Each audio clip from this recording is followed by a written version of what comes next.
Hello friends, welcome back to GK prince academy. तो हम लोग डिस्कस कर रहे थे UP triple S C TET 2025 के प्रैक्टिस सेट का। और इसी का ये नेक्स्ट क्रम होगा प्रैक्टिस सेट नंबर 3।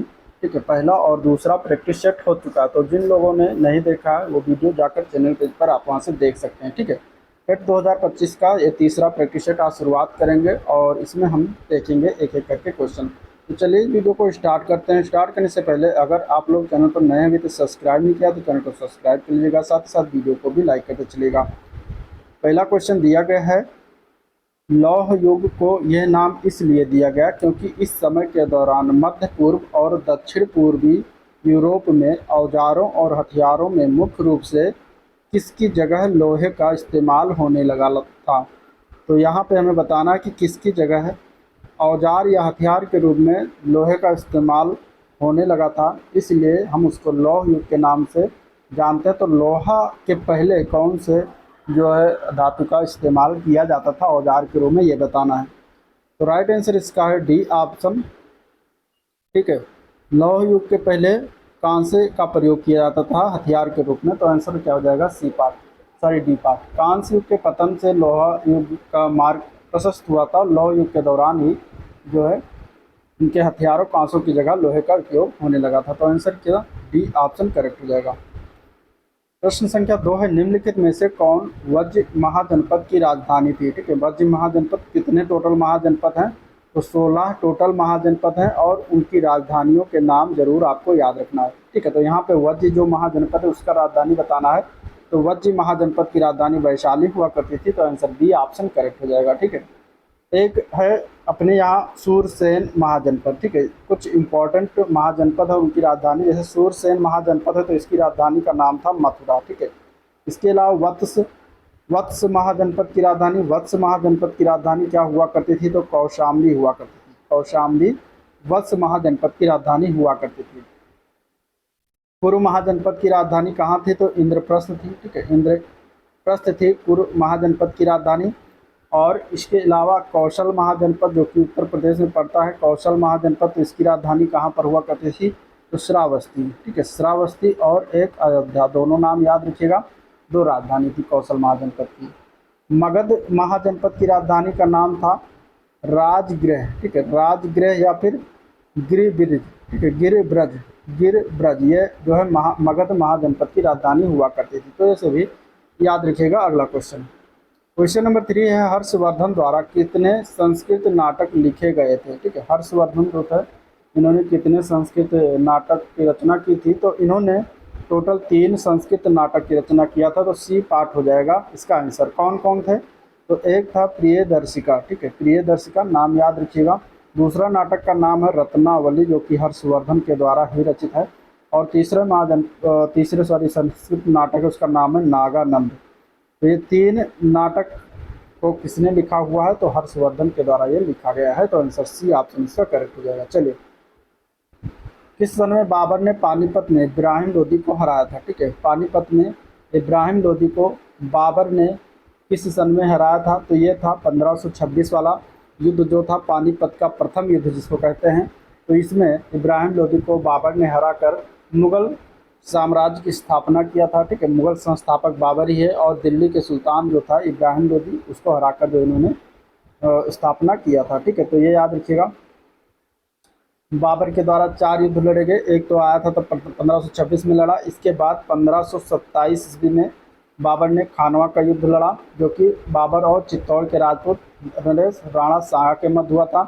फिर तीसरा युद्ध 1528 में बाबर के द्वारा लड़ा गया। बाबर और चंदेरी के शासक थे मेदिनी राय के, तो इसको चंदेरी का युद्ध कहते हैं। फिर मई 1529 में घाघरा का युद्ध हुआ जिसमें बाबर और महमूद लोदी के मध्य जो है युद्ध हुआ था। तो ये 4 युद्ध बाबर के द्वारा लड़े गए थे जो कि पूछा जाता है एग्जाम में। चलिए, अशोक ने धम्म के प्रचार के लिए किस नए पद का निर्माण किया था, तो अशोक के द्वारा धम्म के प्रचार के लिए धम्म महामात्र जो है पद का निर्माण किया गया था ये। तो आंसर हो जाएगा डी ऑप्शन इसका राइट।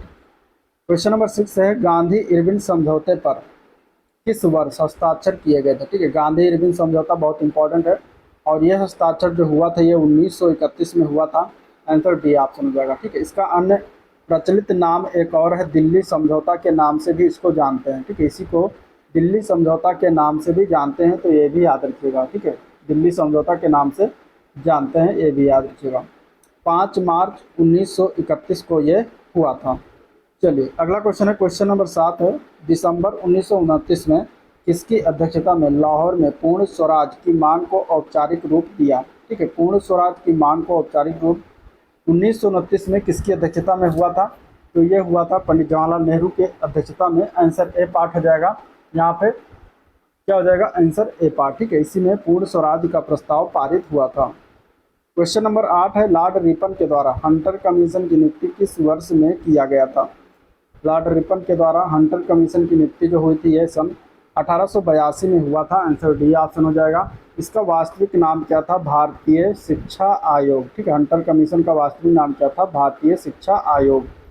तो ये किया गया था कब? 1882 में। निम्नलिखित विकल्पों में से गलत जोड़ी का चयन करना है। जैसे राज राजा चोल के शासकों को कहा गया, ठीक है, गलत है कि सही है? अभी ये पहला ऑप्शन है। इसके बाद इसमें अन्य 3 ऑप्शन दिए गए हैं। चंद्रगुप्त जो है मौर्य वंश से संबंध, बिंबिसार गुप्त वंश से संबंध, कनिष्क कुषाण वंश से संबंध। इसमें से गलत वाला कौन सा है? तो इसमें जो दिया गया है सी ऑप्शन, बिंबिसार गुप्त वंश से संबंधित है, ये गलत है। बाकी सारे सही है, तो आंसर हो जाएगा इसका सी पार्ट, ठीक है। संग्राम संगमा विद्रोह कहाँ हुआ था? संग्राम संगमा विद्रोह जो हुआ था ये कब हुआ था? 1906 में हुआ था। कहाँ पर हुआ था? तो असम राज्य में हुआ था। आंसर यहाँ पे ए पार्ट करेक्ट हो जाएगा, ठीक है, असम राज्य में। चलिए, निम्नलिखित में से किस नदी को दक्षिण गंगा के नाम से जाना जाता है? ठीक है, किस नदी को दक्षिण गंगा के नाम से जाना जाता है? इसमें से इसका आंसर क्या हो जाएगा? तो दक्षिण गंगा के नाम से गोदावरी नदी को जानते हैं। सर ए पार्ट इसका करेक्ट है, ठीक है। इसका उद्गम होता है महाराष्ट्र के नासिक जिले में, पश्चिमी घाट के त्र्यंबकेश्वर से होता है। तो आंसर क्या हो जाएगा? ए पार्ट इसका राइट है। चलिए, विश्व का सबसे ऊंचा पठार इनमें से कौन सा है? तो विश्व का सबसे ऊंचा पठार की बात करेगा इनमें से, तो तिब्बत का पठार हो जाएगा, ठीक है। विश्व का सबसे ऊंचा पठार है। यहाँ पे आंसर क्या हो जाएगा? बी ऑप्शन इसका राइट है। निम्नलिखित देशों अथवा महाद्वीपों में से सहारा रेगिस्तान कहाँ स्थित है? सहारा रेगिस्तान की अगर बात करेंगे तो ये उत्तरी अफ्रीका में पड़ता है। आंसर डी ऑप्शन हो जाएगा, ठीक है। ये उत्तरी अफ्रीका महाद्वीप में है और दुनिया का सबसे बड़ा मरुस्थल है, ठीक है। यह जो मरुस्थल है मिस्र, चाड, अल्जीरिया, मोरक्को, माली, सूडान, लीबिया, नाइजर आदि देशों में फैला हुआ है। क्वेश्चन नंबर 14 है, मध्य मंडल जिसको कहते हैं मेजोस्फीयर की सीमा क्या है? मतलब कितने से कितने किलोमीटर के मध्य मंडल कहलाता है? तो वो होता है 50 से लेकर 80 किलोमीटर के मध्य। तो आंसर क्या हो जाएगा? ए पार्ट इसका करेक्ट हो जाएगा, ठीक है। क्वेश्चन नंबर 15 है, निम्नलिखित में से कौन से पेड़ भारत के पर्णपाती वनों में पाए जाते हैं? ठीक है, पर्णपाती वनों में पाए जाने वाले इसमें से कौन सा पेड़ हो जाएगा? तो वो हो जाएगा सागौन, ठीक है। सागौन जो है भारत के पर्णपाती वनों में सागौन हो गया, साल हो गया, ठीक है, शीशम है, ये सभी पर्णपाती वन है। शीशम हो गया, महुआ हो गया, ठीक है, महुआ हो गया, और इसके अलावा आंवला हो गया, और कुसुम हो गया, चंदन हो गया। ये सभी वृक्ष जो है आपके पर्णपाती वन के अंतर्गत आते हैं, ठीक है, पर्णपाती वन के अंतर्गत आते हैं। चलिए, संसद की संयुक्त बैठक किसके विनियमों के द्वारा संचालित होती है? जब संसद की संयुक्त बैठक बुलाई जाती है तो किसके विनियम के द्वारा होता है? तो ये होता है लोकसभा, ठीक है। तो लोकसभा के नियमों द्वारा संचालित किया जाता है और संविधान का अनुच्छेद 108 के तहत है दोनों सदनों की संयुक्त बैठक का प्रावधान किया गया है। क्वेश्चन नंबर 17 है, भारत की संविधान सभा में, ठीक है, भारत की संविधान सभा में ऐतिहासिक उद्देश्य संकल्प को निम्नलिखित में से किसके द्वारा प्रस्तुत किया गया था? इनमें से ये बताना, ठीक है, इनमें से किसके द्वारा संविधान सभा के उद्देश्य जो प्रस्ताव था या उद्देश्य संकल्प था वो किसके द्वारा प्रस्तुत किया गया था? तो पंडित जवाहरलाल नेहरू ने प्रस्तुत किया था 13 दिसंबर 1946 को। तो यहाँ पे राइट आंसर हो जाएगा बी ऑप्शन इसका करेक्ट है, ठीक है। भारतीय संविधान का निम्नलिखित में से कौन सा भाग राज्य के नीति निर्देशक सिद्धांत से संबंधित है? इनमें से तो कौन सा भाग हो जाएगा? तो नीति निर्देशक सिद्धांत जो दिया गया है वो भाग 4 में दिया गया है, तो ए पार्ट करेक्ट हो जाएगा, ठीक है। भाग 11 की अगर हम बात करेंगे यहाँ पे, तो 11 में संघ और राज्यों के बीच संबंध दिए गए हैं। भाग 14 में अगर हम बात करें तो इसमें संघ और राज्यों के अधीन सेवाएं दी गई हैं, ठीक है। भाग 20 में संविधान के संशोधन से संबंध दिया गया जो कि अनुच्छेद 368 के अंतर्गत आता है। भारतीय संविधान का कौन सा अनुच्छेद धन विधेयक की परिभाषा इसमें से देता है? तो धन विधेयक की परिभाषा के बारे में अनुच्छेद 110 में बातें कही गई हैं। तो अनुच्छेद 110 धन विधेयक से संबंधित होता है और धन विधेयक जो है केवल लोकसभा में ही पेश किया जाता है। तो राइट आंसर बी पार्ट इसका करेक्ट है। क्वेश्चन नंबर 20 है, 86वें संविधान संशोधन जो हुआ था 2002 में, उसके द्वारा निम्नलिखित में से कौन सा मौलिक कर्तव्य जोड़ा गया था? इनमें से बताना है कौन सा मौलिक कर्तव्य है जो 86वां संविधान संशोधन अधिनियम 2002 के द्वारा जोड़ा गया था। तो वो है 6 से लेकर 14 वर्ष के बीच के अपने बच्चों को शिक्षा के अवसर प्रदान करना, ये जो है जोड़ा गया था। ठीक है, और ये अनुच्छेद 21A इसमें जोड़ा गया और ये घोषणा करता है उसमें कि 6 से लेकर 14 वर्ष की आयु के सभी बच्चों को निःशुल्क और अनिवार्य शिक्षा प्रदान करेगा। यहाँ पे आंसर बी ऑप्शन इसका करेक्ट है। क्वेश्चन नंबर 21, 1964 में भारतीय औद्योगिक विकास बैंक की स्थापना निम्नलिखित में से किस उद्देश्य की दिशा में एक महत्वपूर्ण कदम था? तो यहाँ पे आंसर क्या हो जाएगा? इसका डी पार्ट हो जाएगा, भारी उद्योगों को बढ़ावा देना इसका जो है महत्वपूर्ण उद्देश्य था। आंसर इसका डी ऑप्शन करेक्ट है। निम्नलिखित में से अविकसित अर्थव्यवस्था की विशेषता क्या होती है? तो अविकसित अर्थव्यवस्था जो है वो कृषि जीवन निर्वाह का एक साधन मात्र होता है। कृषि पर निर्भरता का कारण यह है कि अर्थव्यवस्था के द्वितीयक और तृतीयक क्षेत्र पूंजी, तकनीकी एवं उपक्रम प्रवृत्ति के अभाव के कारण अविकसित बने रहते हैं। तो यहाँ पे आंसर क्या हो जाएगा? कृषि प्रधानता। अविकसित अर्थव्यवस्था की क्या विशेषता होती है? वहाँ पे कृषि प्रधानता, मतलब कृषि को प्रमुख रूप से वहाँ पे जो है माना जाता है या किया जाता है, इसलिए अविकसित अर्थव्यवस्था उसको कह सकते हैं। तो आंसर यहाँ पे ए पार्ट इसका करेक्ट है। क्वेश्चन नंबर 23 दिया गया है कि भविष्य की पीढ़ियों को जरूरतों को पूरा करने की क्षमता को धक्का दिए बिना वर्तमान पीढ़ी की जरूरतों को पूरा करने की क्षमता विकसित करना, इस वाक्य को क्या समझाता है? तो यहाँ पे इसका मतलब हो जाता है सतत विकास। ठीक है, सतत विकास से संबंधित, सतत विकास का अर्थ होता है भविष्य की पीढ़ियों को अपनी जरूरतों को पूरा करने की क्षमता और समझौता किए बिना वर्तमान की जरूरतों को पूरा करने वाली प्रगति से होता है, उसको कहते हैं सतत विकास। तो आंसर बी ऑप्शन इसका करेक्ट है। क्वेश्चन नंबर 24 है, वर्ष 2015 से पहले पंचवर्षीय योजनाओं को बनाने, लागू करने और विनियमित करने के लिए कौन सा निकाय इसमें जिम्मेदार था? तो यहाँ पर आंसर हो जाएगा बी ऑप्शन। ठीक है, योजना आयोग। 2015 के पहले योजना आयोग जो था उसी के ऊपर पूरी जिम्मेदारी होती थी। इसकी स्थापना कब की गई थी? 15 मार्च 1950 को इसकी स्थापना की गई थी। इसके प्रथम अध्यक्ष थे पंडित जवाहरलाल नेहरू। इसके बाद 2015 के बाद क्या हुआ? तो 1 जनवरी 2015 को नीति आयोग, नया आयोग बनाया गया जो कि योजना आयोग का स्थान ले लिया। तो यहाँ पे आंसर बी पार्ट करेक्ट हो जाएगा।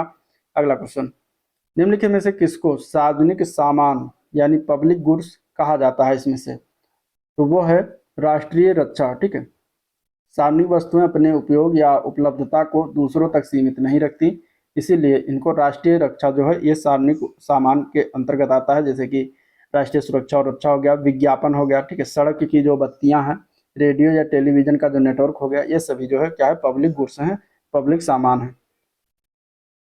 निम्नलिखित में से कौन सी वस्तु केवल परावर्तित प्रकाश के कारण दिखाई देती है? इनमें से क्या आंसर हो जाएगा?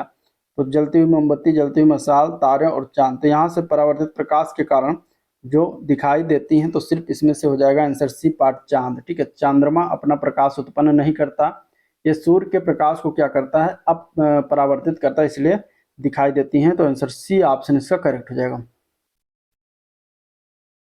अगला प्रश्न है, आधुनिक आवर्त सारणी में कितनी क्षैतिज पंक्तियां होती हैं? तो क्षैतिज पंक्तियां टोटल आधुनिक आवर्त सारणी में 7 होती है। आंसर यहाँ पे डी ऑप्शन इसका करेक्ट हो जाएगा। ठीक है, आधुनिक आवर्त सारणी का आविष्कार किसने किया था? तो हेनरी मोजले थे जिन्होंने इसका आविष्कार किया था। तो हेनरी मोजले, और यहाँ पे आंसर क्या हो जाएगा? D part. ठीक है, और आवर्त सारणी में 18 ऊर्ध्व स्तंभ समूह होते हैं। ठीक है, क्षैतिज पंक्तियां कितनी होती हैं? 7 होती हैं और 18 इस तरीके से कॉलम होते हैं। तो ये याद रखिएगा। चलिए, निम्नलिखित में से कौन सी एक अधातु है जो विभिन्न रूपों में पाई जाती है? तो यहाँ पे देखिए, इसमें से अगर देखा जाएगा तो वो हो जाएगा कार्बन। कार्बन एक ऐसा अधातु तत्व है जो प्रकृति में विभिन्न रूपों में पाया जाता है, जैसे हीरा, ग्रेफाइट, ठीक है, फुलरीन, कोयला, चारकोल, इन सभी के रूपों में मिलता है। तो आंसर यहाँ पे सी ऑप्शन इसका करेक्ट है। कार्ल लैंडस्टीनर को इनमें से किसके लिए जाना जाता है? ठीक है, तो इन्होंने जो है रक्त समूह के वर्गीकरण की खोज किया था, इसके लिए इन्हें जाना जाता है। तो आंसर बी ऑप्शन इसका करेक्ट हो जाएगा। ठीक है, जो है A group, B group, A B group और ओ ग्रुप, ये सभी जो ब्लड ग्रुप हैं इन्होंने ही खोजा था, तो इसके लिए इन्हें जाना जाता है। समुद्र जल में ध्वनि की चाल कितनी होती है? ठीक है, समुद्र जल में ध्वनि की चाल कितनी होती है बताना है। तो ध्वनि की चाल समुद्र जल की अगर हम बात करेंगे तो खारा होता है थोड़ा सा, तो यहाँ पे क्या हो जाएगा, उसमें चाल जो होती है वो होती है 1531 मीटर पर सेकंड। ठीक है, तो यहाँ पे आंसर सी ऑप्शन इसका करेक्ट हो जाएगा। Question number 31, Commonwealth youth games का पहला संस्करण किस वर्ष आयोजित किया गया था? तो कॉमनवेल्थ यूथ गेम्स का पहला संस्करण जो हुआ था सन 2000 में हुआ था, तो आंसर डी ऑप्शन इसका करेक्ट हो जाएगा। कहाँ पर हुआ था? स्कॉटलैंड, ये भी याद रखिएगा, ये सर्वप्रथम जब हुआ था तो स्कॉटलैंड में सन 2000 में हुआ था। ठीक है, तो यहाँ पर आंसर हो जाएगा डी ऑप्शन। सोनल मान सिंह को किस प्रकार के नृत्य के लिए संगीत नाटक अकादमी पुरस्कार मिला है, इनमें से बताना है। तो सोनल मान सिंह को अगर देखा जाए तो उनको ओडिसी नृत्य के लिए जो है, ओडिसी नृत्य के लिए इन्हें संगीत नाटक अकादमी का पुरस्कार वर्ष 1987 में मिला था। ठीक है, तो ये याद रखिएगा। नीलगिरी की टोडा जनजात का एक सबसे महत्वपूर्ण त्यौहार निम्नलिखित में से कौन सा है? तो नीलगिरी की टोडा जनजात जो है इनमें से अगर देखा जाए सबसे महत्वपूर्ण त्यौहार तो वह है मोद बेटा। ठीक है, मोद बेटा त्यौहार जो है ये टोडा जनजात का सबसे महत्वपूर्ण त्यौहार है, और ये दिसंबर के अंतिम रविवार या जनवरी के पहले रविवार को मनाया जाता है। क्वेश्चन नंबर अगला है, कोणार्क का सूर्य मंदिर किसके तट पर स्थित है? कोणार्क का सूर्य मंदिर जो है ये बंगाल की खाड़ी में स्थित है। बंगाल की खाड़ी यानी उड़ीसा, पूर्वी उड़ीसा के पुरी के पास जो है बंगाल की खाड़ी के तट पर स्थित है। तो आंसर यहाँ पे क्या हो जाएगा? बी ऑप्शन इसका करेक्ट है। क्वेश्चन नंबर 35 है, पांचवी पंचवर्षीय योजना का प्रारूप किसने तैयार और लॉन्च किया गया था? तो ये लॉन्च किया था पांचवी पंचवर्षीय योजना डीपी धर के द्वारा। ठीक है, डीपी धर ने लॉन्च किया था। या पांचवी पंचवर्षीय योजना की अगर हम बात करेंगे, इस योजनाओं की शुरुआत जो हुई थी पंचवर्षीय योजना, ये 1951 में शुरुआत हुई थी। ठीक है, पहली पंचवर्षीय योजना 1951 से 1956 तक चली थी, जो कि जवाहरलाल नेहरू के समय की गई थी। और पांचवी पंचवर्षीय योजना जो आई थी 1974 में, 1974 से 78 तक रही थी। ठीक है, इसका मसौदा डीपी धर के द्वारा तैयार किया गया था, और इसी में इंदिरा गांधी ने गरीबी हटाओ का नारा दिया था पांचवी पंचवर्षीय योजना में। ठीक है, क्वेश्चन नंबर 36 है, निम्नलिखित उपन्यासकारों में से किसी ने मिडनाइट चिल्ड्रन लिखा था? मिडनाइट चिल्ड्रन जो है इनमें से देखा जाए तो आंसर हो जाएगा डी ऑप्शन, सलमान रुश्दी ने लिखा है। तो यहाँ पे आंसर क्या है? डी पार्ट करेक्ट हो जाएगा। क्वेश्चन नंबर 37 है, ICAR के अधीन केंद्रीय आलू अनुसंधान संस्थान CPRI तो कहते हैं, ये कहाँ पर स्थित है? तो ये स्थित है शिमला में। कहाँ पर स्थित है? शिमला में स्थित है। तो आंसर क्या हो जाएगा? यह बी पार्ट इसका करेक्ट हो जाएगा। ठीक है, क्वेश्चन नंबर 38 है, अभिनय कला यानी कि नृत्य और संगीत से संबंधित प्रारंभिक ग्रंथ नाट्यशास्त्र को किस ऋषि के द्वारा संकलित किया गया था? तो ये संकलित किया गया है भरत ऋषि के द्वारा। ठीक है, ऋषि भरत के द्वारा या भरत मुनि के द्वारा संकलित किया गया था। तो आंसर यहाँ पे ए पार्ट इसका करेक्ट हो जाएगा।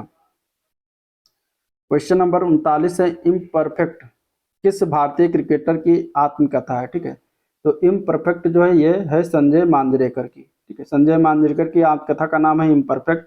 सुनील गावस्कर की आत्मकथा का क्या नाम है? सनी डेज, याद रखिएगा सनी डेज।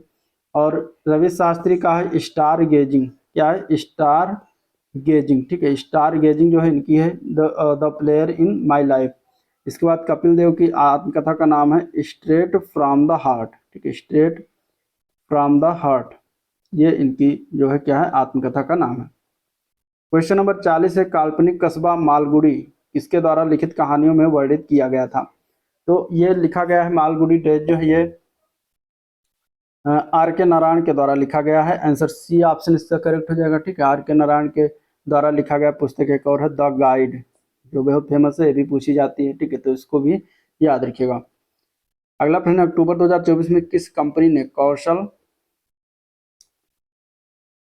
कौशल भारत मिशन को सशक्त बनाने के लिए कौशल विकास और उद्यमिता मंत्रालय के साथ समझौता के साथ साझेदारी किया है? तो ये किया गया है माइक्रोसॉफ्ट कंपनी के द्वारा, या माइक्रोसॉफ्ट कंपनी के साथ किया गया है। तो आंसर बी ऑप्शन इसका राइट हो जाएगा। ठीक है, अक्टूबर 2024 में किस देश को विश्व स्वास्थ्य संगठन ने हाल ही में मलेरिया मुक्त घोषित किया है? कौन सा देश है? तो वो देश है मिस्र। ठीक है, मिस्र को अभी हाल ही में मलेरिया मुक्त घोषित कर दिया गया है। भारतीय रिजर्व बैंक ने 1 अक्टूबर 2024 से किसे कार्यकारी निदेशक नियुक्त किया है? उनका नाम है अविरल जैन। ठीक है, आंसर क्या हो जाएगा इसका? बी ऑप्शन करेक्ट हो जाएगा।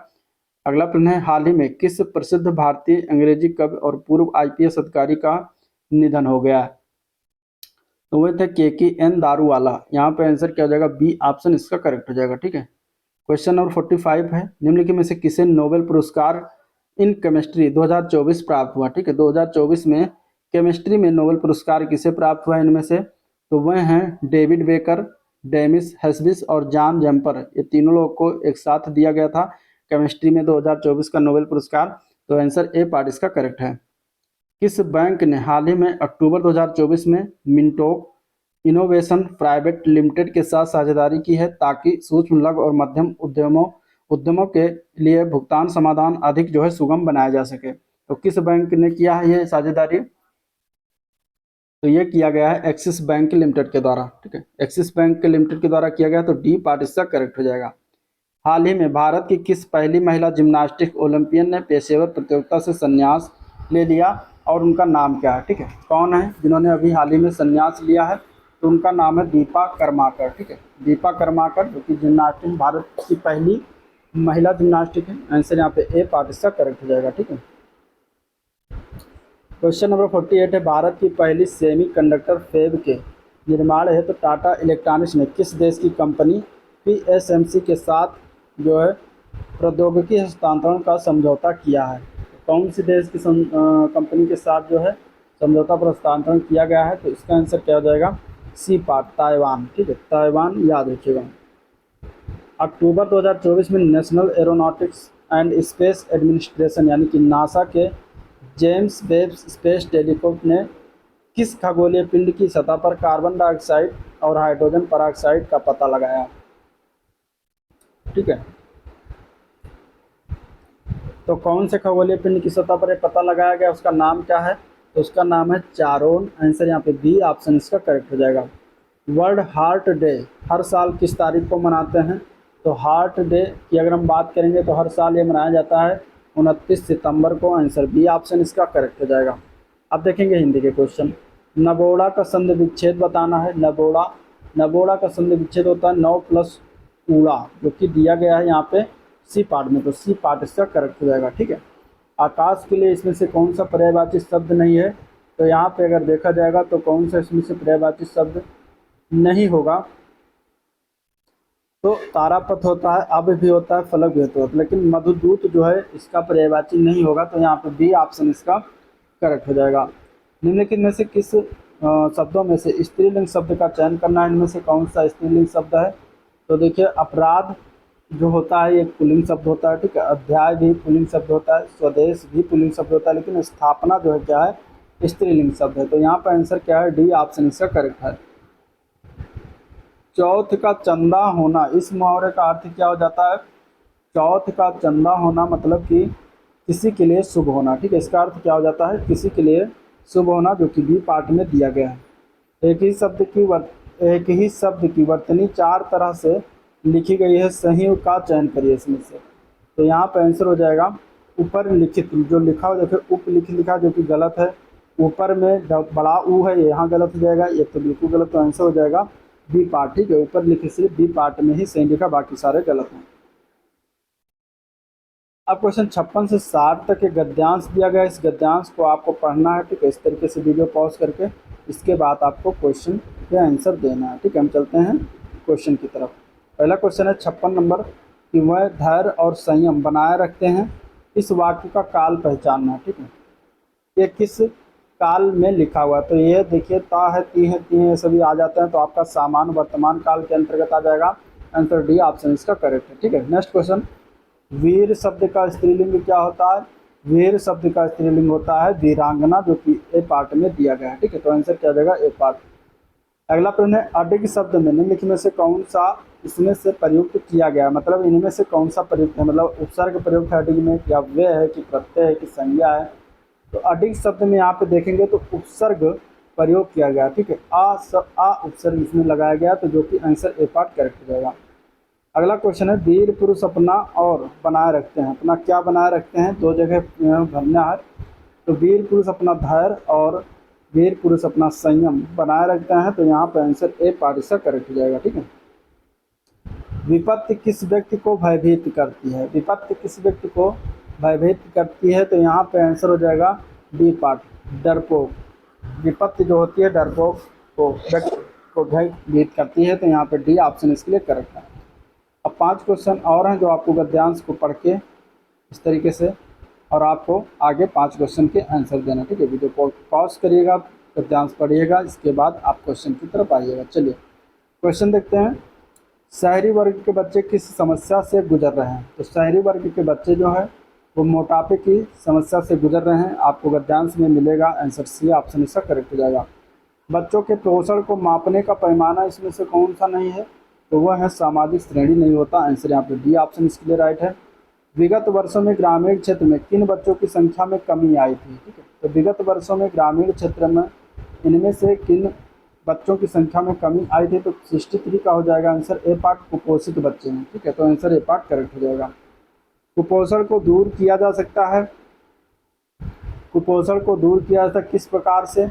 अब यहाँ पे 3 ऑप्शन दिया गया है। तो कुपोषण को हम दूर कर सकते हैं केवल खाद्य सुरक्षा से और खाने में विविधता से। ठीक है, इससे नहीं दूर कर सकते। तो आंसर यहाँ पे बी ऑप्शन हो जाएगा इस गद्यांश के अनुसार।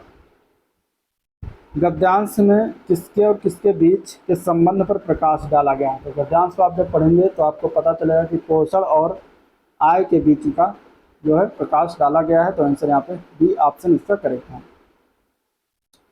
क्वेश्चन नंबर 66 होगा आपका रीजनिंग से। ठीक है, RN20 एक निश्चित तरीके से SI4 से संबंधित है, तो MK5 उसी तरीके से NF11 से संबंधित है, तो उसी तर्क का अनुसरण करते हुए QV3 निम्नलिखित में से किसी से संबंधित है।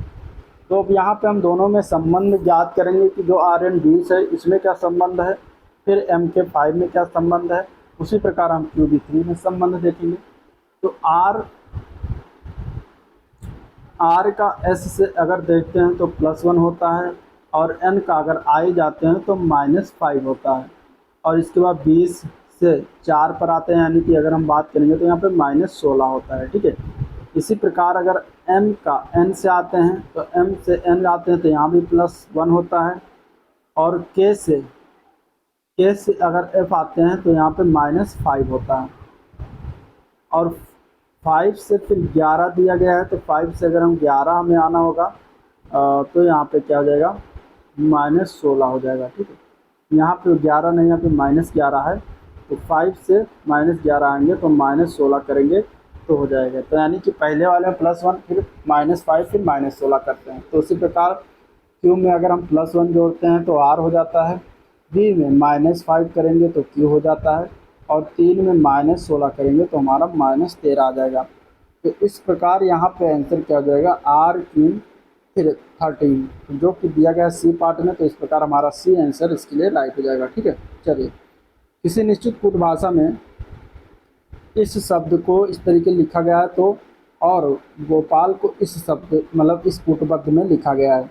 तो दी गई कूट भाषा में हमें इस शब्द का कूट बनाना है। ठीक है, तो देखिए जो दिया गया कूट शब्द मान लेते हैं नंदा जो दिया गया है, तो यहाँ पे n से जाएंगे तो यहाँ पे 14 हो जाता है, फिर a का जो वर्णमाला क्रम है 1 है तो वो 1 हो जाता है, फिर n का वर्णमाला क्रम 14 है, फिर d का वर्णमाला क्रम 4 है, फिर a का वर्णमाला क्रम 1 है। तो उसी प्रकार सेम यहाँ पे लिखा गया है। ठीक है, इसी प्रकार देख सकते हैं g का 7 होता है, o का 15 होता है, PAL की अगर हम बात करेंगे तो p का 16 होता है, a का 1 होता है और l का 12 हो जाता है।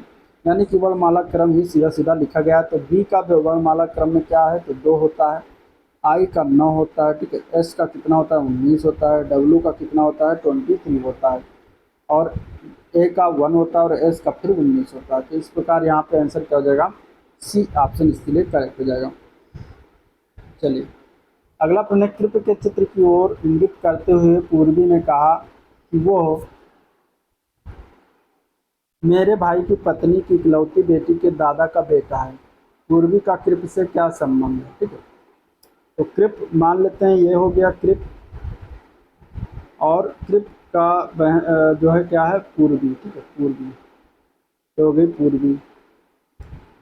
अब पूर्वी ने कहा कृप के चित्र की ओर इंगित करते हुए कि कृप जो है क्या है मेरे भाई यानी कि पूर्वी का भाई, इधर कर देते हैं प्लस में, ये पूर्वी का भाई हो गया, पूर्वी के भाई की पत्नी, ठीक है, ये हो गई पत्नी, पत्नी की इकलौती बेटी, तो ये हो गई इकलौती बेटी, इकलौती बेटी के दादा, अब दादा यानी कि इसके पिता, तो इसके पिता मान लेते हैं, ये हो गए, ठीक है, तो ये क्या हो गए, दादा हो गए, इकलौती बेटी के दादा का बेटा है, दादा का क्या है, कृप बेटा है, इस प्रकार ये बेटा हो गया।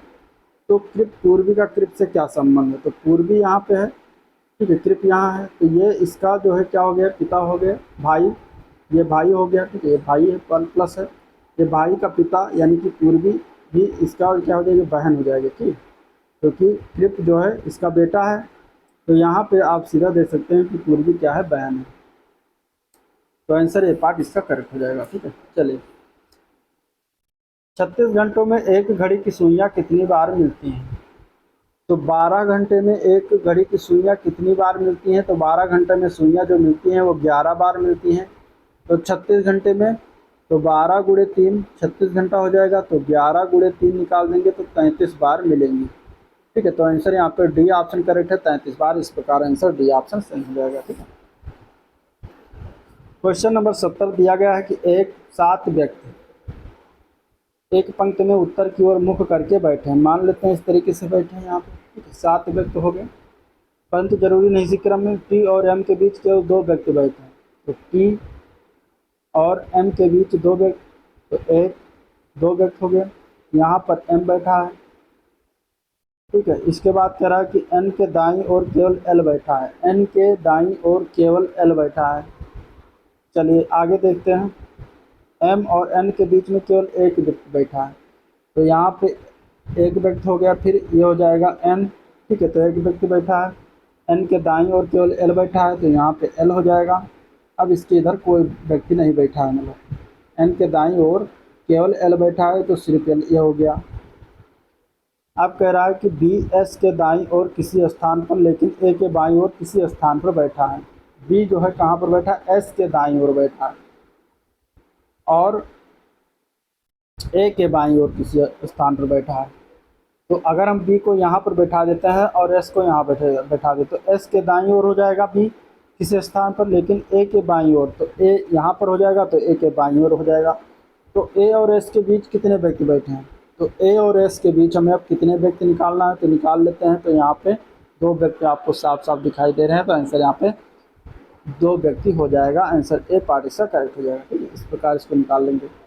चलिए क्वेश्चन नंबर अगला देखेंगे, जो कि पैसेज से होगा, इंग्लिश से क्वेश्चन है, तो इस पैसेज को आप लोग पढ़िएगा, कुछ इस तरीके से दिया गया है, वीडियो को पॉज करके पढ़ लीजिएगा, ठीक है। ये यहाँ से फिर क्वेश्चन की तरफ हम चलते हैं।